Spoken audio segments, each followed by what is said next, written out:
Today we're going to talk about media pitches. What are they and how to land a successful media pitch. Now, I'm Jay Feldman, one of the co-founders of Otter PR. We send out about 100 pitches a day, so I've got my fair share of experience on the receiving end as well as the sending end of these pitches. Let's talk about what a media pitch is, and if you hang out with me until the end of this video, I'm going to tell you the secret word that is going to get your pitch picked up by that journalist or reporter and get you coverage. I'm also going to share some examples of really successful pitches that we've done that are you can actually use to replicate success for yourself. So a media pitch is essentially a concise email or a LinkedIn message to a reporter or journalist telling them why they should be interested in covering your story.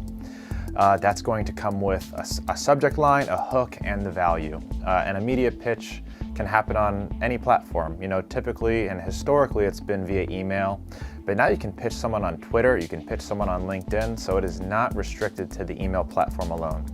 Now that you know what a pitch is, how do you actually be successful with your media pitch?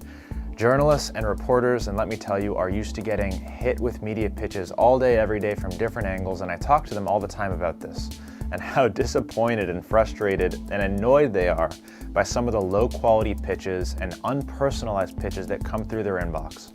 So if you watch this video, you're going to know not only how to stand out, but how to get excitement from these journalists and reporters and make them your long-term partner, because you don't just want to pitch them once. You want to make them your partner for life. You want to pitch them all of your new stories that come through, and you want them to see your name and respond. All right, so step one for a successful pitch is, and this is the hardest thing to do, so take this with a grain of salt, is to actually build a relationship with that reporter or journalist beforehand. The most successful pitches in the world go to people who already know your name. And this is actually easier than it ever has been historically to build these relationships with journalists, because we have a tool that has never been available to our parents and grandparents, which is social media. It's very easy to find these media professionals on Twitter and LinkedIn. I actually suggest using LinkedIn because a lot of this, it's easy to search for them. It's really easy to share their material. It's really easy to like and comment and engage, and that's what I prefer to do. So if you want a successful pitch every time, spend that time networking, share their material, follow them, connect with them. Tell them that you like their recent articles and reports.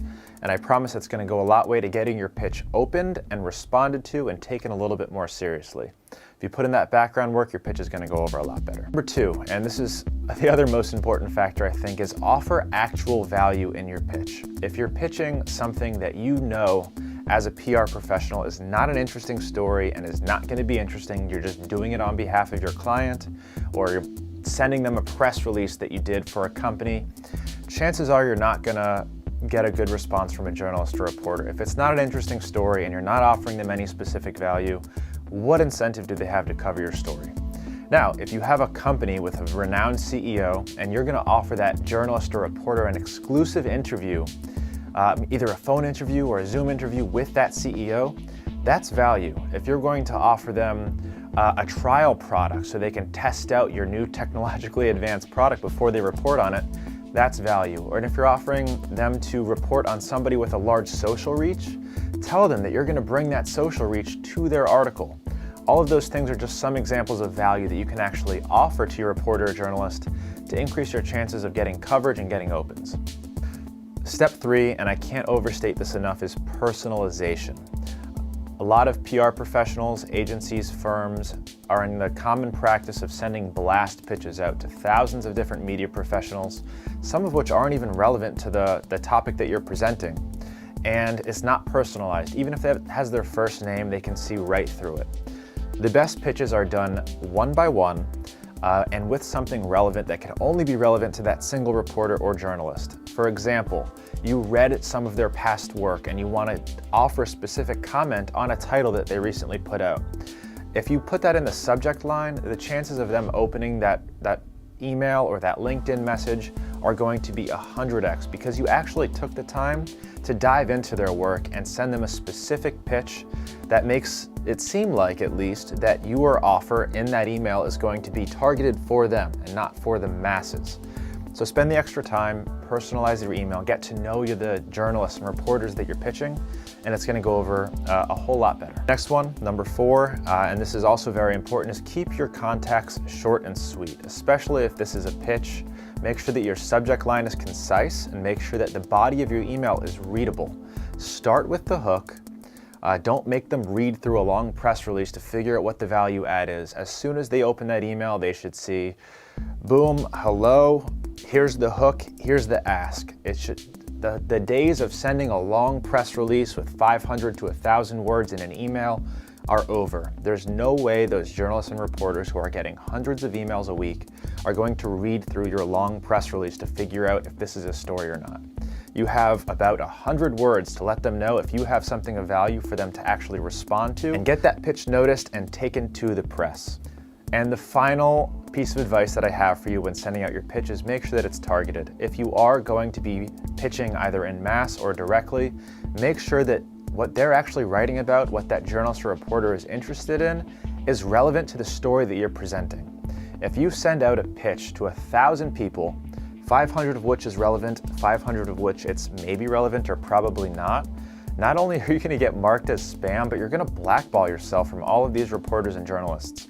So really take the time, again, to know your reporters and journalists. Know what they write about, know what they report about, know what they're interested in. And that way, if you send them that pitch, it's a much more targeted pitch. They're going to receive it a whole lot better, and they're going to be more receptive to your pitches in the future.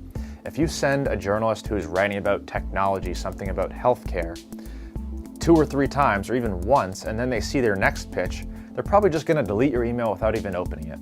So please take your time to get to know them, send them relevant pitches, follow the advice that I stated in step 1 through 5, and I guarantee your pitch is going to go over smoothly, get picked up, and get published, and you're going to do a great job for your client and your company and yourself. Now that you hung out with me through my 5 tips, I'm going to give you the secret hook word that is I want you to use in your every single email and LinkedIn message that is going to create a long-term relationship with that journalist. It's going to get that pitch noticed, and it's going to hopefully make a friend for you. And that word is partner. So the journalists want more than just a PR professional sending them stories. They want a partnership with you. They need this information. They need stories. So please use this word, and then you want to create a partner. You want to create a long-term relationship with them that is going to last well beyond this one pitch. Now, for some example pitches, here's how I want you to access them. In the description and the caption, you're going to click on the link and go to our website, otterpr.com. We wrote an awesome blog post to go along with this video, and you're going to have some example pitches that we've used that have worked very, very well. So you can look them over and use some of those examples for yourself in your own pitches. And I wish you the best pitching. If you follow this advice, I guarantee success. And if you want to talk to a PR firm about maybe outsourcing some of your pitching, working with publicists who have those deep Rolodexes of media contacts that make this pitching a lot easier, give us a call. The link to schedule a free consultation with our firm is in the description, and we look forward to meeting with you. Thank you. Bye.